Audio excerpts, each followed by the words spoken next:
بسم الله الرحمن الرحيم الحمد لله والصلاة والسلام على رسول الله وعلى آله وصحبه ومن والاه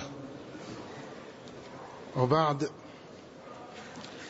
نواصل الدرس في شرح حديث جبريل عليه السلام باللغة الفرنسية. Donc mes chers frères, nous allons poursuivre le cours que nous avons commencé avec l'explication du hadith de Jibril alayhi salam. Nous avons parlé dans les jours précédents du premier pilier de l'islam, l'attestation de foi, d'attester que Allah Azza wa Jal, il est l'unique qui mérite d'être adoré et que Muhammad sallallahu alayhi wa sallam est son messager. Aujourd'hui, nous allons parler du second pilier de l'islam, qui est la prière. Jibril alayhi salam, quand il a posé la question au prophète Muhammad sallallahu alayhi wa sallam, Akhbirni anil islam, informe-moi de ce qu'est l'islam, le prophète sallallahu alayhi wa sallam lui répond, Al-Islam, an tashhada an la ilaha illallah, wa anna Muhammadan Rasulullah, wa tuqima as-salah. Idhan, le deuxième pilier, c'est d'accomplir la prière. Le deuxième pilier de l'islam, c'est d'accomplir la prière. La prière, mes chers frères, c'est le pilier central, le pilier le plus important après les deux attestations de foi. La prière, le prophète sallallahu alayhi wa sallam, il dit dans un hadith, wa amuduhu as-salah. Le pilier principal de l'islam, c'est la prière. Le prophète sallallahu alayhi wa sallam, il dit dans un hadith que la prière, c'est une lumière. As-salatu nur. La prière, c'est une lumière. C'est une lumière dans ce bas monde. C'est une lumière dans l'au-delà. C'est une lumière pour les cœurs. C'est une lumière pour le croyant. Idhan, la prière, c'est une chose qui est très importante. Il a été rapporté dans plusieurs hadiths que la prière est le second pilier de l'islam. Abdullah ibn Umar radhiyallahu ta'ala anhu, il rapporte dans un hadith, il dit Bunya al-Islam ala khams, l'islam est fondé sur 5 piliers, et le second pilier qui cite, il dit la prière, as-salah. Idhan, il n'y a pas de doute que la prière est le second pilier de l'islam. La prière, mes chers frères, est le pilier le plus important après les deux attestations de foi. Quand nous parlons de la prière, nous parlons de cet acte que le prophète sallallahu alayhi wa sallam il qualifie comme étant la meilleure adoration. Il n'y a pas d'adoration meilleure que la prière. Le prophète sallallahu alayhi wa sallam il dit dans le hadith wa'lamu anna khayra a'malikum as-salah. Sachez que la meilleure de vos actes, sachez que la meilleure de vos adorations, c'est la prière.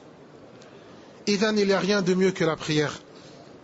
Et c'est pour cela que la prière est une adoration assez complexe. C'est une adoration qui a beaucoup de conditions. C'est une adoration qui est fondée sur certains piliers. C'est une adoration que le prophète sallallahu alayhi wa sallam aimait beaucoup, aimait fortement. La prière, comme nous l'avons dit, est l'adoration principale de l'islam.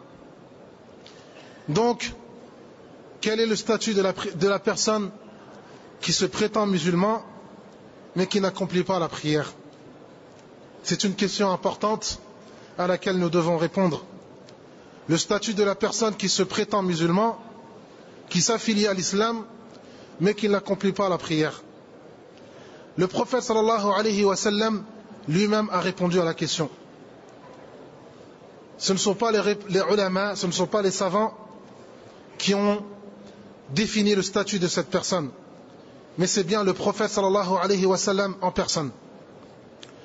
Le prophète sallallahu alayhi wa sallam, il dit dans un hadith: Al-ahdu alladhi baynana wa baynahum as-salah, faman tarakaha faqad kafar.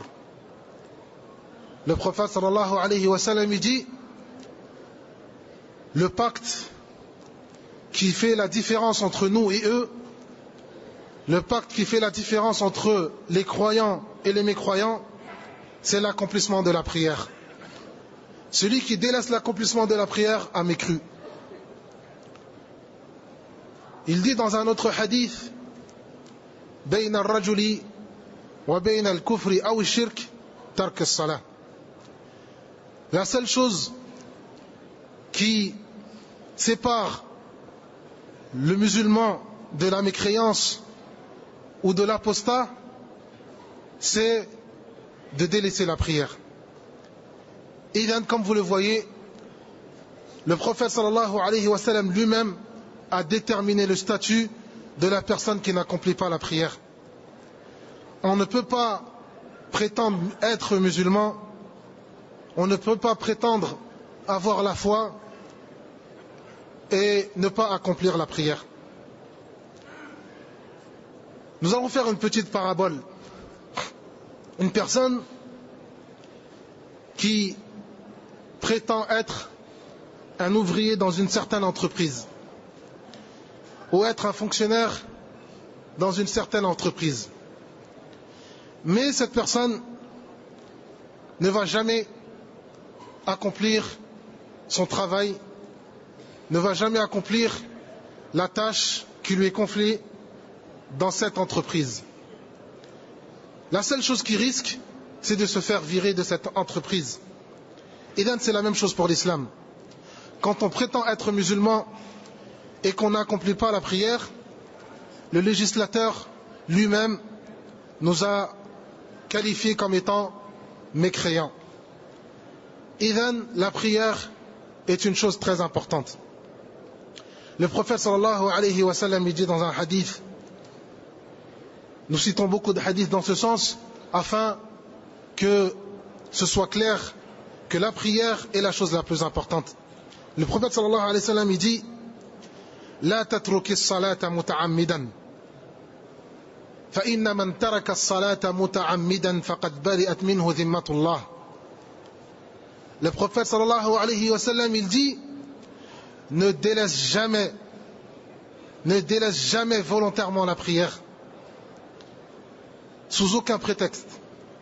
Ne délaisse jamais volontairement la prière, car quiconque délaisse volontairement la prière sans aucune raison valable, alors il n'y aura plus de pacte entre lui et Allah Azza wa Jal. Allah Azza wa Jal n'aura pas de pacte entre lui et cette personne. Et bien la prière, comme vous le voyez mes chers frères, est une chose très importante. Elle est un pilier très important. Et le pilier le plus important après les deux attestations de foi.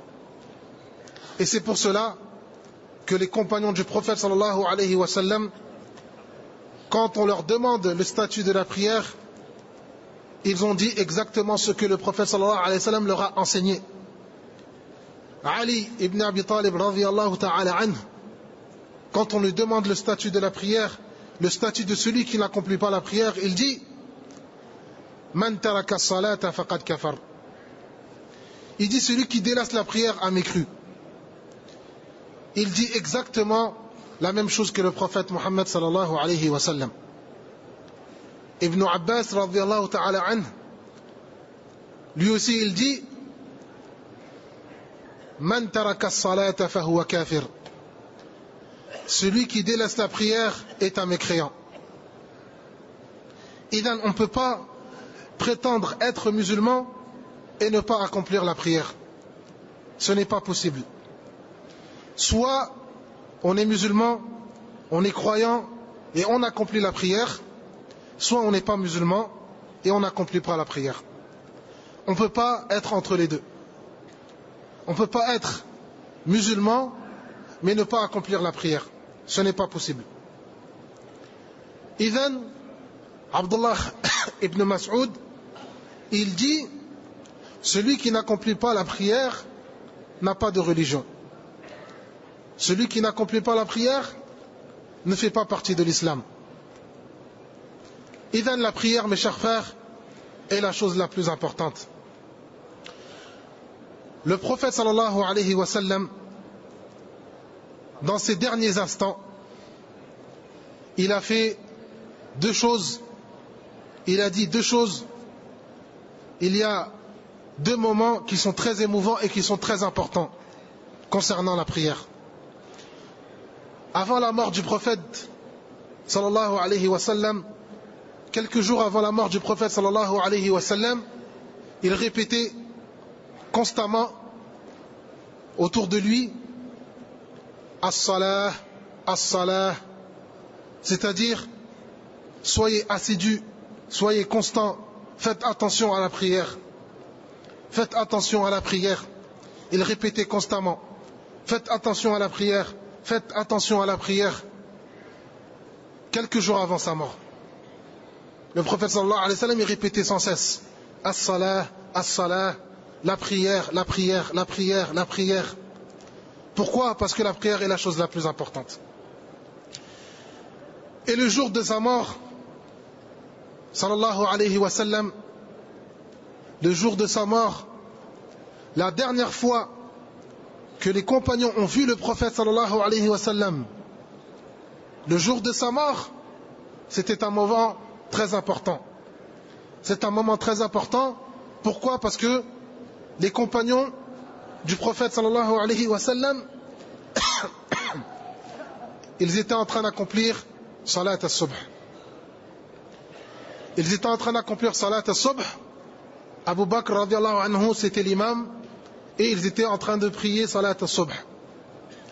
Quand ils ont apparu, le rideau de la fenêtre du prophète sallallahu alayhi wa sallam s'ouvrir. Et ils ont aperçu le prophète sallallahu alayhi wa sallam. Anas radiallahu anhu, il rapporte dans ce hadith, il dit كان الناس أو كاد الناس أن يفتتنوا. Les compagnons du prophète sallallahu alayhi wa sallam ont failli être éprouvés, car ça faisait un moment qu'ils n'avaient pas accompli une prière derrière le prophète sallallahu alayhi wa sallam. Car le prophète sallallahu alayhi wa sallam, dans ces derniers jours, il était fortement malade.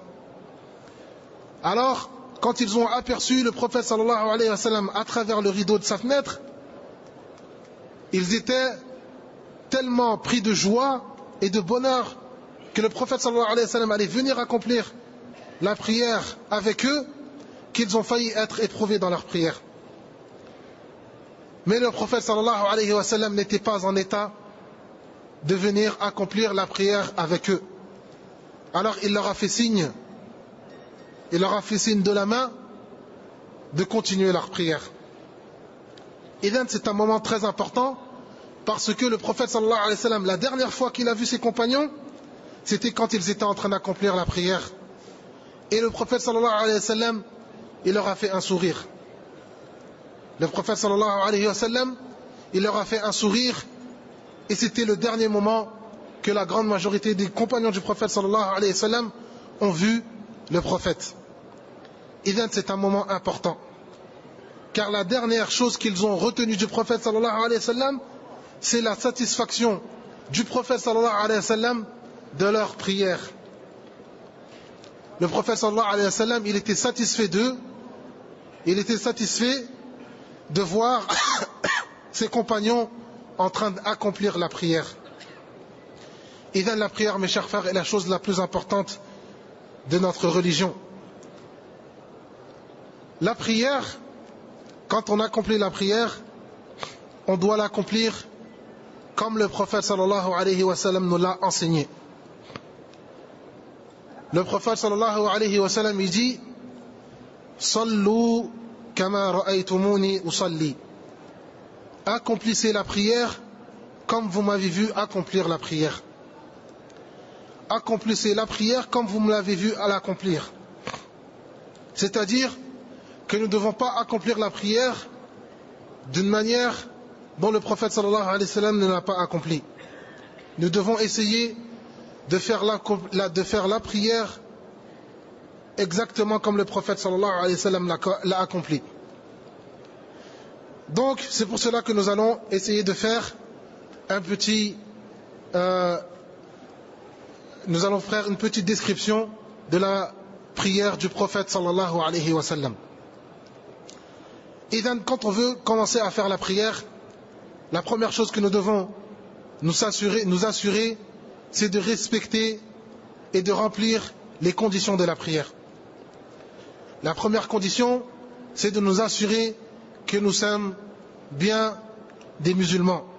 Et s'assurer d'être musulman, c'est-à-dire d'avoir attesté que Mohammed, d'avoir attesté que Allah Azza wa Jal est le seul et unique qui mérite d'être adoré et que Mohammed est son messager.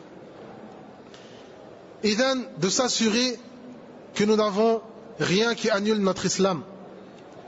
De s'assurer que nous ne commettons pas d'actes qui pourraient être susceptibles de annuler notre islam. C'est la première condition. La deuxième condition, la seconde condition, c'est d'avoir toute notre raison. Car toute personne qui a perdu la raison, la prière ne lui est pas obligatoire. Et il y a deux formes de perdre la raison. Il y a ceux qui sont fous. Donc les fous, la prière ne leur est pas obligatoire. Et il y a ceux qui ont atteint un certain âge, certaines personnes qui sont vieux et qui ont perdu la raison. Il arrive parfois qu'on atteint un certain âge dans la vieillesse et qu'on perde la raison. Et donc la prière n'est pas obligatoire à ces personnes, car ils n'ont plus leur raison. Ils ont perdu la raison. Et donc quand on perd la raison, la prière n'est pas obligatoire. La troisième condition, c'est de s'assurer que l'heure de la prière est entrée. Car la prière est une prescription à temps bien déterminé.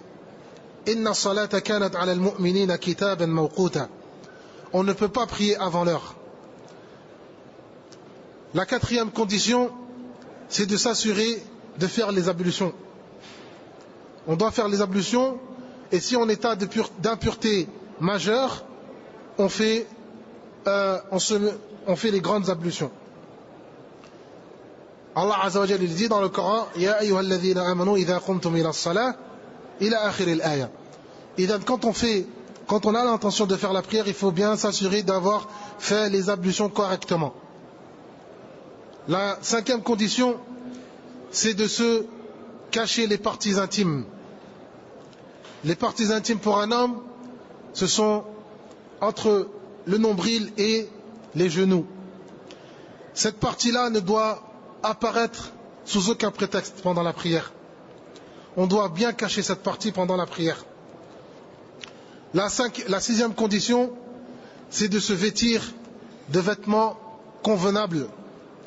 Car quand on accomplit la prière, c'est un contact que nous nouons avec Allah Azza wa Jal. On se met en contact avec Allah Azza wa Jal.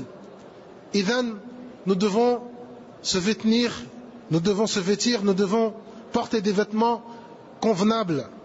Nous devons s'habiller convenablement pour la rencontre, pour le contact avec Allah Azza wa Jal. La sixième condition, c'est de s'habiller avec des vêtements qui sont convenables et qui sont propres. Car Allah Azza wa Jal dit wa thiyabaka fatahhir. Selon une interprétation, c'est-à-dire porte des vêtements qui sont convenables, purifie les vêtements avec lesquels tu accomplis la prière pour ton Seigneur.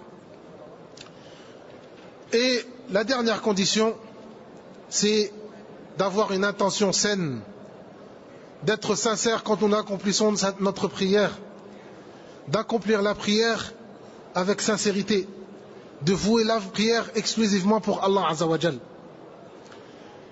Car Allah Azza wa Jal, il dit dans le Coran, وَمَا أُمِرُوا إِلَّا لِيَعْبُدُوا اللَّهَ مُخْلِصِينَ لَهُ الدِّينَ. Il ne leur était ordonné que d'invoquer Allah Azza wa Jal, de lui vouer lui exclusivement le culte. Nous devons adorer Allah Azza wa Jal uniquement, nous devons lui vouer exclusivement le culte. Le prophète sallallahu alayhi wa sallam, il dit dans le hadith, innamal a'malu binniyat. Les actes ne valent que par leur intention. Idhan, la prière doit être vouée exclusivement pour Allah azza wa jal. Idhan, une fois toutes ces conditions remplies, nous pouvons accomplir la prière, nous pouvons nous diriger, nous orienter vers la Qibla, qui est aussi une condition. Nous devons nous orienter vers la Qibla et commencer à faire la prière. Quand on commence la prière, la première chose à faire, c'est de dire Allahu Akbar, Takbiratul Ihram. On dit Allahu Akbar. On ne peut pas dire une autre formule quand on commence la prière. C'est la seule et unique formule qui est valable. On dit Allahu Akbar. On essaye de bien articuler, car toute déformation de cette parole peut conduire à dire des paroles qui peuvent être injurieuses envers Allah azza wa jal. Une erreur dans cette formule peut être injurieuse envers Allah azza wa jal. Et bien on doit s'assurer de bien dire la forme, de bien dire la formule, de bien dire Allahu Akbar. Et ensuite, on met la main gauche sur la poitrine et la main droite sur la main gauche. Comme il a été rapporté dans les hadiths. Il a été rapporté dans plusieurs hadiths et tous les hadiths ils sont authentiques. Il est vrai que, on va faire une petite parenthèse concernant le madhab malikite.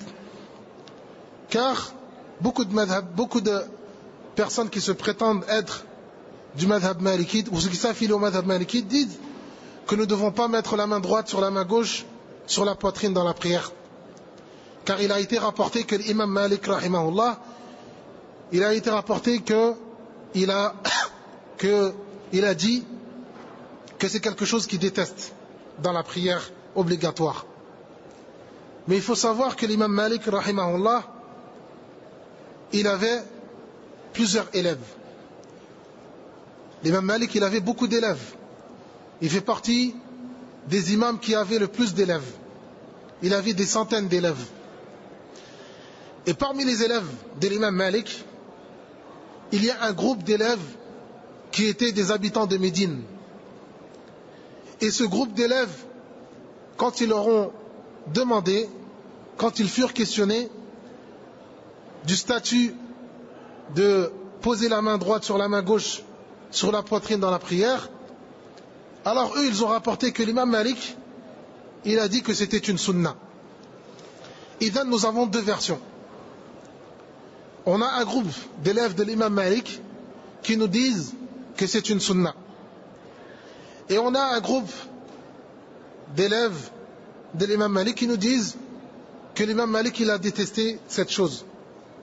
Alors comment nous devons comprendre ces deux versions? Nous devons comprendre ces deux versions de la sorte, qui est tout simple. La version qui est conforme à la sunna du prophète sallallahu alayhi wa sallam, nous l'acceptons. Et celle qui est pas conforme à la sunna du prophète sallallahu alayhi wa sallam, nous devons tout simplement la rejeter.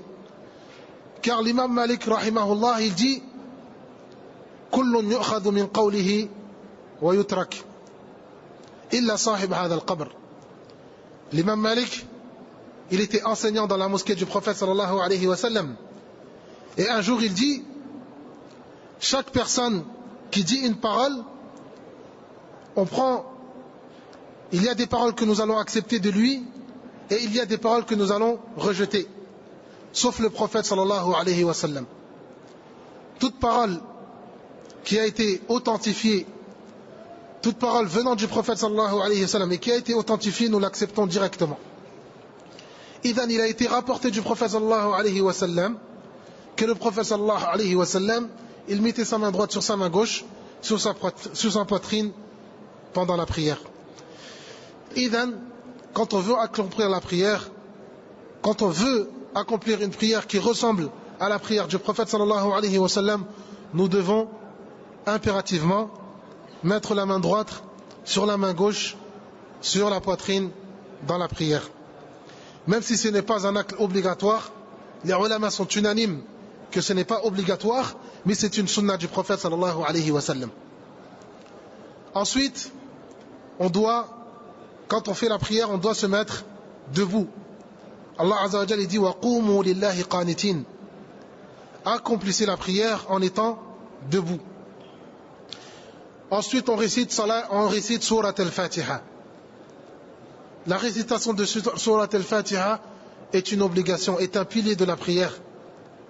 Et bien, tout musulman se doit d'apprendre Surat al-Fatiha. Il est inacceptable. Il est inacceptable qu'un musulman n'apprend pas Surat al-Fatiha. Et quand on dit apprendre Surat al-Fatiha, c'est-à-dire apprendre à réciter Surat al-Fatiha correctement. Car il y a beaucoup de musulmans malheureusement qui récitent Surat al-Fatiha, mais qui font beaucoup d'erreurs quand ils récitent Surat al-Fatiha. Il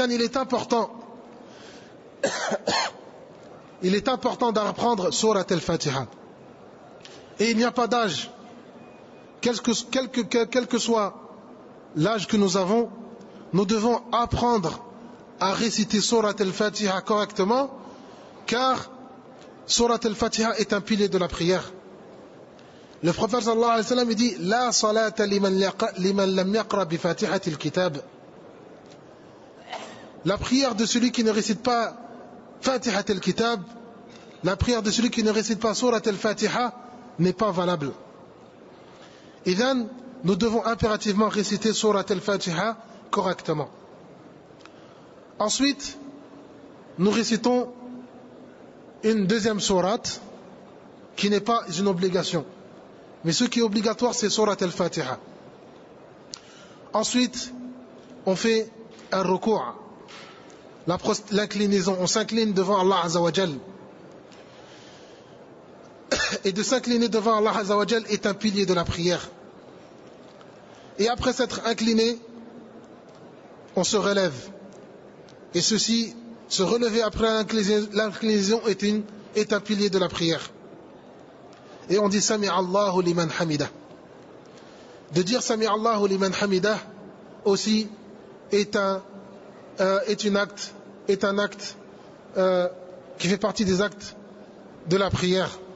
On dit Sami Allahu liman hamidah et on peut rajouter Rabbana wa lakal hamd et on peut rajouter autre chose. Ensuite, on se prosterne devant Allah Azza wa Jal. Se prosterner devant Allah Azza wa Jal est un acte qui montre qu'on s'humilie devant Allah Azza wa Jal. Est un acte qui montre que nous sommes des esclaves d'Allah Azza wa Jal, des adorateurs d'Allah Azza wa Jal. On se soumet à Allah Azza wa Jal.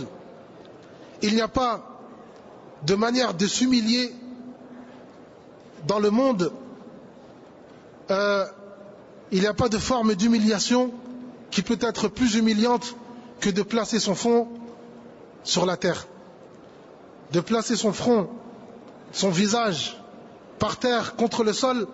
Il n'y a pas de forme plus humiliante que cette forme. Donc quand on accomplit la prière, quand on s'humilie devant Allah Azza wa Jal, c'est pour montrer que nous sommes soumis totalement à Allah Azza wa Jal. C'est une forme de soumission. On montre que nous sommes soumis à Allah Azza wa Jal, on montre que nous sommes des adorateurs d'Allah Azza wa Jal. On montre que nous sommes des esclaves d'Allah Azza wa Jal. Ensuite, on se relève et on s'assoit un court moment. C'est un pilier de l'islam, c'est un pilier de la prière aussi. Et ensuite, on se reprosterne devant Allah Azza wa Jal, devant le maître de l'univers, devant le Seigneur absolu. On se soumet, on se prosterne devant lui. Et quand on se prosterne devant Allah Azza wa Jal, on invoque Allah Azza wa Jal. On invoque Allah Azza wa Jal, car c'est un moment d'invocation. Et c'est un moment où les invocations peuvent être acceptées. Car le prophète sallallahu alayhi wa sallam, il dit que la prosternation, il nous dit d'augmenter de multiplier les invocations durant la prosternation, car c'est un moment où les invocations peuvent être acceptées. Ensuite, on se relève pour faire une deuxième raka'a. On se relève pour faire une deuxième raka'a et à la fin de la deuxième raka'at, on s'assoit et on fait at-tashahhud. At-tashahhud aussi est un pilier de l'islam, est un pilier de la prière. Et on récite at-tahiyyatu lillah. Et on doit apprendre ce pilier, car ce pilier aussi fait partie des piliers de la prière. Les compagnons du prophète, sallallahu alayhi wa sallam, ils disent que nous apprenions at-tashahhud comme nous apprenions surat al-Fatiha. On apprenait at-tashahhud comme nous apprenions le reste du Coran, comme nous apprenions les versets du Coran. Car l'importance de tashahhud n'est pas moindre que l'importance des versets du Coran, car c'est un pilier de la prière. Nous devons apprendre à réciter at-tashahhud correctement. Ensuite, après at-tashahhud, nous prions sur le prophète Mohammed sallallahu alayhi wa sallam. Et après avoir prié sur le prophète Mohammed sallallahu alayhi wa sallam, on invoque Allah azza wa jal. Car le prophète sallallahu alayhi wa sallam, il dit dans un hadith que à la fin de la prière, c'est un moment d'invocation. La fin de la prière est un moment d'invocation. Et donc on invoque Allah azza wa jal à la fin, après at-tashahhud, avant as-salam. Avant de dire assalamu alaykum, on invoque Allah azza wa jal. C'est un moment d'invocation. Et ensuite, on dit assalamu alaykum wa rahmatullah. On quitte la prière en disant assalamu alaykum wa rahmatullah. Tahliluha at-taslim. Le prophète sallallahu alayhi wa sallam, il dit on sort de la prière en disant assalamu alaykum wa rahmatullah. Idhan, ceci est un résumé de la description de la prière du prophète sallallahu alayhi wa sallam. La prière était la meilleure chose, était l'adoration l'adoration préférée du prophète sallallahu alayhi wa sallam. Le prophète sallallahu alayhi wa sallam, à chaque fois qu'il avait un souci, à chaque fois qu'il avait quelque chose, une difficulté, fazi'a ila salah. Directement, il bondissait pour aller accomplir une prière. Et Allah azza wa jal, il lui facilitait son problème. La prière, mes chers frères, est la seule chose et la première chose sur laquelle nous allons rendre des comptes. أول ما يحاسب عليه العبد يوم القيامة الصلاة. La première chose sur laquelle nous allons rendre des comptes le jour du jugement dernier, c'est la prière. Si la prière a été effectuée correctement, si la prière a été accomplie correctement, si notre compte rendu de la prière a été satisfaisant, alors le reste des adorations sera satisfaisant. Mais si notre compte rendu de la prière n'est pas satisfaisant, alors le reste des adorations ne sera pas satisfaisant. Idhan, la prière est la chose la plus importante. Allah Azza wa Jalla nous dit Hafidhu ala salawat. Soyez assidus dans l'accomplissement de la prière. Soyez assidus dans l'accomplissement des 5 prières. Hafidhu ala salawat. Nous devons être assidus, nous devons être constants dans l'accomplissement de la prière, car la prière est la chose la plus importante. Omar radiyallahu anhu, et nous allons terminer sur cela, il dit La hadda fil islam liman taraka as-salah. La hadda fil islam liman taraka as-salah. Celui qui laisse l'islam, celui qui délaisse la prière, quiconque délaisse la prière n'a pas sa part dans l'islam. Quiconque délaisse la prière n'a pas sa part dans l'islam. La hadda fil islam liman taraka as-salah. Idhan, mes chers frères, le dernier conseil que je me donne et que je vous donne, c'est d'être assidu et d'être constant dans l'accomplissement de cette adoration qui est la plus importante adoration de l'islam. Après les 2 attestations de foi il n'y a rien de plus important que la prière. Il n'y a rien de plus important que d'être assidu et d'être constant dans l'accomplissement de cette adoration. Donc nous allons nous arrêter là pour aujourd'hui et demain nous allons poursuivre avec le troisième et quatrième pilier de l'islam. Ceux qui ont des questions, ils peuvent me les poser. هذا وصلى الله وسلم وبارك على نبينا محمد وعلى آله وصحبه أجمعين. La manière de poser la main dans la prière, selon l'explication des ulama, c'est soit on pose la paume de la main droite sur la main gauche, soit on tient le poignet gauche avec la main droite. Ce sont les deux façons que les ulama ont rapporté, les ulama ont cité. Mais parfois, on peut être un petit peu serré dans la prière. Et il est valable de mettre la main sur l'avant-bras gauche. Non. Il faut. Je connais pas de hadith qui précise qu'on doit regarder la main droite. Je connais pas de hadith sur ce sens. Allahu a'lam. Non. Dans la prière, il y a dans la prière de manière générale, le lieu que le prière doit regarder, c'est son lieu de prosternation. Et ça, il y a unanimité sur les ulama sont unanimes sur ce point. Pendant le cours, la même chose. Pendant le cours, la même chose. J'en ai parlé assez longtemps. J'ai dit que le prophète sallallahu alayhi wa sallam, il a été rapporté plusieurs hadiths dans lesquels le prophète sallallahu alayhi wa sallam, il dit bien qu'il faut mettre la main droite sur la main gauche, sur la poitrine, dans la prière, pendant la prière.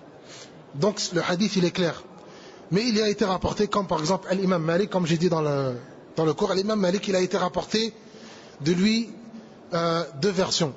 Il y a certains ulama et certains de ses élèves, comme la grande majorité de ses élèves qui étaient des habitants de Médine, Ibn Nafi', Ibn Majishun, un grand groupe de ses élèves ont dit que l'imam Malik a dit que c'était une sunna. De mettre la main droite sur la main gauche, c'est une sunna durant la prière. Il y a d'autres élèves, comme Ibn al-Qasim, qui ont dit que l'imam Malik a dit que c'était quelque chose de détestable, de mettre la main droite sur la main gauche pendant la prière. Donc, l'approprié, ce serait de faire ce qui a été rapporté dans la sunna du prophète sallallahu alayhi wa sallam. Dans le hadith, il a été dit deux fois. Rabbi ighfirli, Rabbi ighfirli. Deux fois dans le hadith. Je ne vois pas pourquoi il a dit trois fois. Naam. À chaque rak'at, on dit Allahu Akbar, on lève les mains et on dit Allahu Akbar. Naam. En étant debout, bien sûr. Naam. J'ai pas entendu. Naam. De réciter At-Tashahhud, At-Tahiyyatu Lillah, c'est un acte obligatoire dans la prière. De réciter At-Tashahhud, c'est obligatoire dans la prière. Si on ne récite pas At-Tashahhud, si on n'a pas eu le temps de l'apprendre, c'est une chose. Mais les ulama ils disent que At-Tashahhud, si le musulman a eu le temps d'apprendre At-Tashahhud et qu'il n'apprend pas At-Tashahhud, c'est un péché qu'il commet. Donc normalement sa prière n'est pas valable. S'il ne récite pas At-Tashahhud, c'est comme Surat al-Fatiha. Comme le prophète dit, La salata liman lam yaqra bi fatihati al-kitab. C'est une chose obligatoire. Donc At-Tashahhud, comme je l'ai dit dans le cours, le musulman doit impérativement apprendre At-Tashahhud. Comme j'ai dit, les compagnons du prophète sallallahu alayhi wa sallam, ils disaient, le prophète sallallahu alayhi wa sallam, il nous apprenait At-Tashahhud comme il nous apprenait les sourates du Coran. Donc At-Tashahhud, elle n'a pas une importance moindre que les sourates du Coran. Je connais pas, à ma connaissance, je connais pas de hadith qui dit que le prophète sallallahu alayhi wa sallam a prié sans se tenir les mains pendant la prière. Je connais pas de hadith qui dit que le prophète sallallahu alayhi wa sallam il a prié et sans se tenir les mains. Je connais pas de hadith dans ce sens. Tous les hadiths qui ont été rapportés, les hadiths authentiques qui ont été rapportés, même dans le Muwatta de l'imam Malik, et ben le prophète sallallahu alayhi wa sallam il se tenait la main droite, il mettait sa main droite sur sa main gauche. Même dans le Muwatta, l'imam Malik il rapporte le hadith. Non. Le prophète sallallahu alayhi wa sallam il dit Sallu kama ra'aytumuni usalli. Priez comme vous m'avez vu prier. Accomplissez la prière comme vous m'avez vu l'accomplir. Nous, on n'a pas vu le prophète sallallahu alayhi wa sallam. Mais on a les hadiths du prophète sallallahu alayhi wa sallam qui nous ont décrit comment le prophète sallallahu alayhi wa sallam il a prié. Les compagnons du prophète sallallahu alayhi wa sallam ils nous ont donné une description de la prière du prophète sallallahu alayhi wa sallam dans les moindres détails. Ils nous ont dit, le prophète sallallahu alayhi wa sallam, il s'est mis debout, il s'orientait vers la Qibla, il levait les mains et il disait Allahu Akbar. Et même le niveau, comment il levait les mains, ils nous l'ont détaillé. Ils nous ont pas dit qu'il levait les mains comme ça, ils nous ont dit qu'il levait les mains comme ça. Donc, ils nous ont bien détaillé. Ils nous ont dit quand le prophète sallallahu alayhi wa sallam il se mettait debout, il mettait sa main droite sur sa main gauche. Donc quand on prie, on met notre main droite sur notre main gauche. C'est pas compliqué. Mais quand on connaît pas quelque chose, bien sûr on essaye de faire la prière. Comme j'ai dit, la prière c'est un acte de soumission, c'est un acte où on se rapproche d'Allah Azza wa Jal. Quand on accomplit la prière, on l'accomplit de la manière dont elle nous a été rapportée, dans la manière dont nous l'avons compris. C'est pour cela que il y avait parfois quelques divergences entre les compagnons du prophète sallallahu alayhi wa sallam sur certaines choses, de la manière dont ils l'ont compris. Mais de manière générale, la prière, mathalan, sur les points essentiels de la prière, il n'y a pas de divergence. Ils sont tous mis d'accord que il y a aucun, à ma connaissance, il n'y a aucun compagnon du prophète sallallahu alayhi wa sallam qui nous a dit que le prophète sallallahu alayhi wa sallam, quand il priait, il ne se mettait pas les mains sur la poitrine. Donc, de manière générale, quand on accomplit la prière, on l'accomplit selon les hadiths qui nous ont été parvenus. On essaie d'accomplir la prière d'essayer de ressembler du mieux au prophète sallallahu alayhi wa sallam dans l'accomplissement de la prière. Si on sait qu'il y a un hadith dans lequel il a été dit que le prophète sallallahu alayhi wa sallam il disait pendant ar-ruku' subhana rabbil azim, et quand on fait ruku' on dit subhana rabbil azim. Quand le prophète sallallahu alayhi wa sallam il faisait sujoud, il disait subhana rabbil a'la, et on dit subhana rabbil a'la. Quand le prophète sallallahu alayhi wa sallam il se levait, il disait sami Allahu liman hamida, et on dit sami Allahu liman hamida. Quand le prophète sallallahu alayhi wa sallam il commençait à prier, il disait subhanakallahumma rabbil hamdik, il disait dua al-istiftah ila akhirih. À chaque fois qu'on apprend que le prophète sallallahu alayhi wa sallam il faisait telle chose, et on le met en pratique. Mais quand on ne connaît pas quelque chose, Allah Azza wa Jal il dit la yukallifu Allahu nafsan illa wus'aha. La yukallifu Allahu nafsan illa wus'aha. Mais la chose la plus importante, c'est une chose que nous avons appris, une chose que nous connaissons, de la mettre en pratique. Quand nous ne connaissons pas une chose, ce n'est pas un problème, parce qu'on ne le savait pas. Allah Azza wa Jal il dit la yukallifu Allahu nafsan illa wus'aha. Naam. Pour tashahhud, la manière dont j'ai vu les ulama le faire, la manière dont les ulama j'ai appris d'eux, c'est on tient la main comme ça, on fait un cercle comme ça. Les ulama ils disent le chiffre 51 en arabe. Le chiffre 51 en arabe, c'est-à-dire on fait un rond, on fait un cercle, et le chiffre 1 en arabe. Wahid wa khamsin, le chiffre 51 en arabe, et on le pose sur la jambe comme ça. Et après, bon, est-ce qu'on doit faire bouger le doigt ou pas? Il y a des hadiths qui sont faibles, mais les ulama, il y a certains ulama qui ont considéré qu'on peut quand même le faire. On peut quand même faire bouger le doigt pendant la prière. Non. Les ulama, ils ont dit comme ça. Moi, je l'ai appris comme ça des ulama. Wallahu alam. Donc, on se voit demain, Inch'Allah. Jazakumullah khair.